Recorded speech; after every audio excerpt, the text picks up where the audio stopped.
I'm really loving that laser over there. And most of all, we have plenty of knee room there. Welcome back to the Lost Cause Ranch. That's right, today we are back on the LS3 swap Defender, and we begin our arts and crafts project and turn this pile of cardboard into a custom dashboard. And that custom dashboard is required for us to properly fit an air conditioning setup that is not one of those ugly and intrusive under dash pieces. We want our legs to fit in the Defender and have it be as comfortable as possible. The factory dash is just not gonna fit a more modern AC and heat unit that we wanna use. So we're gonna see if we can turn this pile of cardboard into something that does. The only problem is, I don't want this pile of cardboard to look like I made an aftermarket dash just to fit an AC unit. So we're gonna attempt to make something that looks like something Land Rover could have made. Wish me luck. Today, we're turning cardboard into dashboard.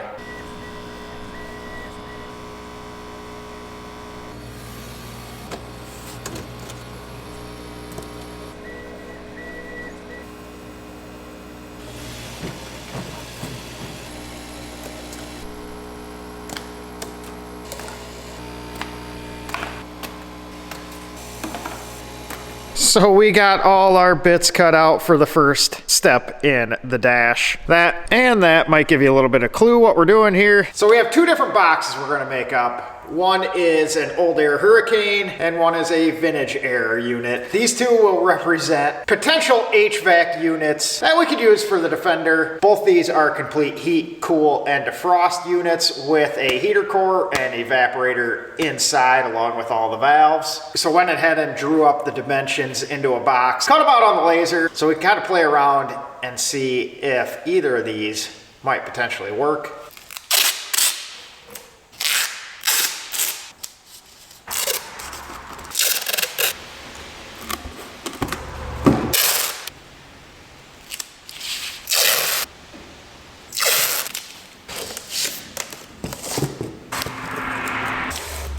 So we got our two boxes together now. I'm not quite sure the old Hurricane one is gonna work out the way I thought it would. I was thinking this one could possibly be tucked in behind the center stack there. Won't know for sure until we get the dashboard out of the way and we can push it all the way against the firewall, but it is looking unlikely. I think it's just too fat, and then all our vent tubes come out of the top, so to get it low enough to be able to still route everything up top, just not sure.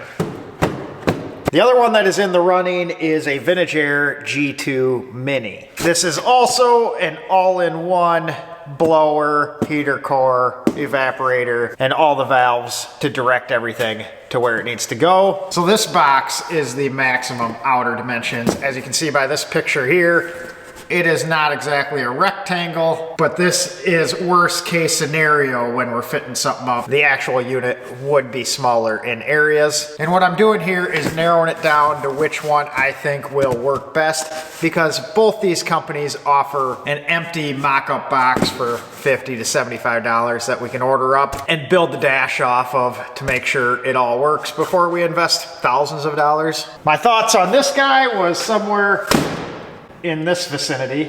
I don't want to ride up too high. I'd like to keep access to our vents here because I think those are neat. Who doesn't want fresh air ducts spitting right through the firewall? If you're not familiar with the Defenders, what goes here is flaps like these here. Get the door lock off done. I mean, is that not a cool feature? We don't want to lose that. And on the old series, it's just kind of a pass-through right above the metal dashboard. And on the Defender, it passes through those vents there. So the Vintage Air, I think, is a better possibility at the moment. But what we need to do first is get all the factory stuff out of the way so we can start fitting that. My guess is, at least on the passenger side, we will bump out a little bit more towards the seating area, but we will not go lower than this so our knees are not banging. I mean, mine won't be hitting either way, but for the average person, I'd like to keep the legroom there. So I think if we bump out to accommodate for the AC, that might be the ticket. And we won't have to on the driver's side, obviously, because the box will be over here. That should not interfere with your leg room if you're out, as long as you keep the same angle up, unless you're awkwardly tall and have femurs that are twice as long as mine. But I'm sure there's someone out there that does. But that person probably wouldn't fit in a Defender, period.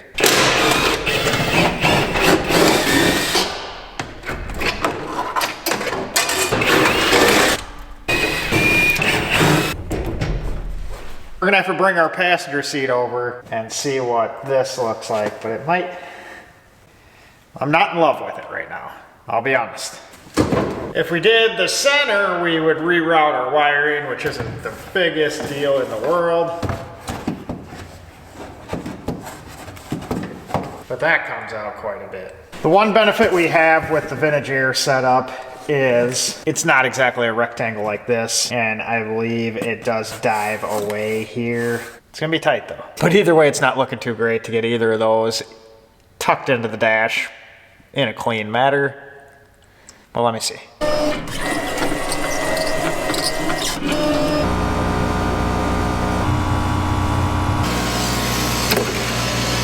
All right, let's see if this is anywhere what I was thinking. That may work. Let's get the other side cut. I'll tell you, this little laser, I like it. Sure beats tracing and cutting by hand.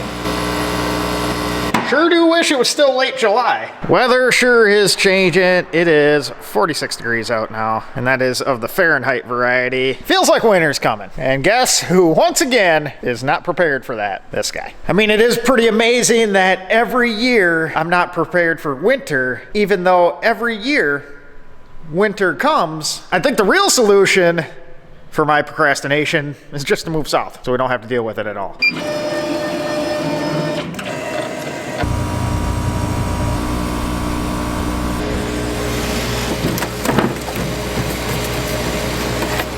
So we're continuing with our arts and crafts project, and we're gonna assemble our center console. We're getting fancy around here, and we cut a couple lines so we can bend it easier. I mean, as long as I drew it correctly. I need one more hand. He works.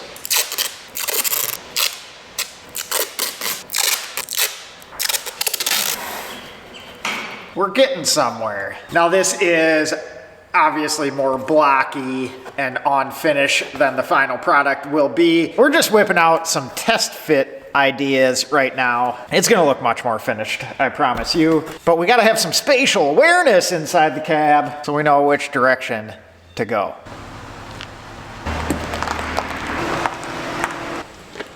And we got a delivery. And that guy is heavy, but it's heavy upside down. I'm not sure if that is more or less heavy than right side up heavy. But that guy is hopefully for the next video. Gotta love more shop tools. And there we have the cardboard aided design. Center stack kind of sitting in there. To clean it up some, I'm thinking we could probably tuck that, and we might be able to slim it down some. But my current thoughts are the Vintage Air sliding back behind the center stack, radio up here. That way all our vent tubes that come out of the top can distribute out behind this guy, and we keep the majority of our bulkhead vents open, and we'll be able to keep the factory style shelved dash panel in. So if we did it this way, the majority of the Vintage Air setup would tuck behind here, and the blower motor would sit over here, tucked behind the lower dash pad on the passenger side. We could come through the firewall right here with our AC lines and heater hoses, which would connect up to this side of the LS3, so that would work out nicely, and we'd be able to keep that routed nice and clean. And this area would be opened up and wouldn't have the aesthetically unappealing factory heater box sitting right in there. And if we're looking at it for the room aspect, this stays nice and clear of your knee. I think we can tuck this and cut and have it slope back earlier to leave our gearbox area more open. We'll have a automatic shifter along with our transfer case shifter here, so we want to make sure we have plenty of room for that and not too cramped. This looks pretty bulky now, but that's because we have no other dash in place. There's a possibility once we get the actual vintage air backup unit, not the Lost Cause Ranch custom built one, that we can shrink this down, because I believe the bottom of the vintage air kind of cuts. It doesn't take up this entire space. And like I said, without the lower panel in place, this looks huge and bulky. It is actually only 1.75 inches out from the factory lower dash. Factory dash sticks out about 6.25 inches. This is 8 inches. We're gonna bring our dash out to about 7. This may feel a bit ridiculous, cutting out a bunch of cardboard and taping it all together, but I'm very much a visual person, and this is helping out tremendously. And this is all prelim stuff. And as we keep going, we just keep honing it in, and we'll get it a little more refined before we tackle it for the finished product. The ultimate goal is to have a factory looking piece, but with a bit more room and a modern HVAC setup. It's just gonna be a fine line of making sure this doesn't look as bulky as a Puma dash in these. That's not what I'm going for. So like I said, we're gonna have to tweak some stuff as we go, but it's a start. What we're gonna do is take our factory side piece here, measure it out and lay it out in the laser program. We're essentially gonna copy this, but tweak the dimensions a little bit. Like I said, it's gonna come about 3/4 inch. We'll keep the same slope at the bottom so we don't destroy any leg room. So we'll just make it up here, spit it over to the laser, and it's guaranteed to turn out perfectly without any issue. In other words, this is rendition 1. It'll probably take 12. All right, so we just turned that into this.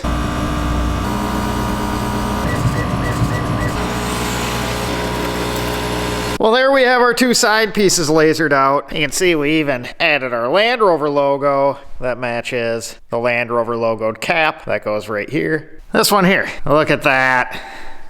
We're getting pretty fancy around here. Slap this together and you can see that guy is pretty similar. We just have a little bit of a bump out to give us a touch more room while keeping that bottom angle in place so we don't have any knee knocking. That guy's gonna go in there, something like that. But these are both kind of worthless without the lower dash and the upper pad. So let's zip those out. So to make the lower piece, we're gonna come here and up to our little slight bend here. So we just need this measurement and this measurement. We'll do a slice in the middle so it can bend easily. And then this side piece is gonna angle inward slightly. It's not gonna be straight out like this. So to come up with that angle, easiest way for us is to measure the distance at the point on the tip and the point on the bottom to our center stack. From this bottom point to this point, this piece is gonna angle in about 1 inch. And here is the piece we came up with. This is the lower piece, and this is the front facing piece.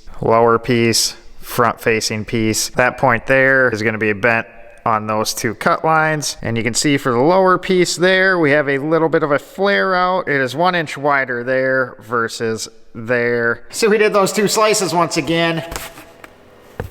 That way it bends exactly where we want it. So we got the Arts and Crafts Edition lower dash in place. Got our upper cut out with the same slits. Let's get this guy taped on there.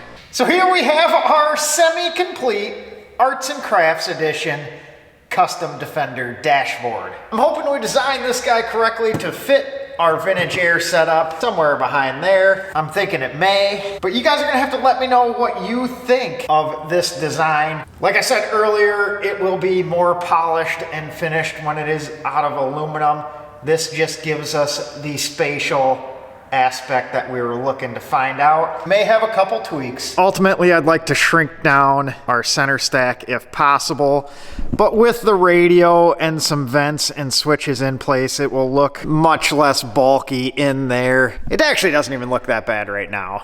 We'll have some defrost vents in the top pad. We'll have vents in the center and along the side here as well. Maybe something at the footwell. We'll see how fancy we get in that aspect. I'm pretty proud of that. I think this whole deal fits the image of the original Land Rover Defender dash with kind of a more TD5 center stack. And most of all, we have plenty of knee room there. And that is on both sides as well. If we were to do the add-on underdash AC over here in the passenger footwell, we'd be way out here and down here. Be pretty scrunched in there. We'll have a double DIN media player up here, probably some switches and whatnot down here. Depending on the vintage air, we may cut this back some, and our fuse box may stay there, may not, and if it does stay there, we will have a door to access it. But I don't know, guys, I think that may be the ticket. This hole may change a little bit. We could do that in the leather, but I think that gives us a good start to play with. We went ahead and changed the angle on the lower part of the dash to match up perfectly with the bulkhead footwell. It just continues the line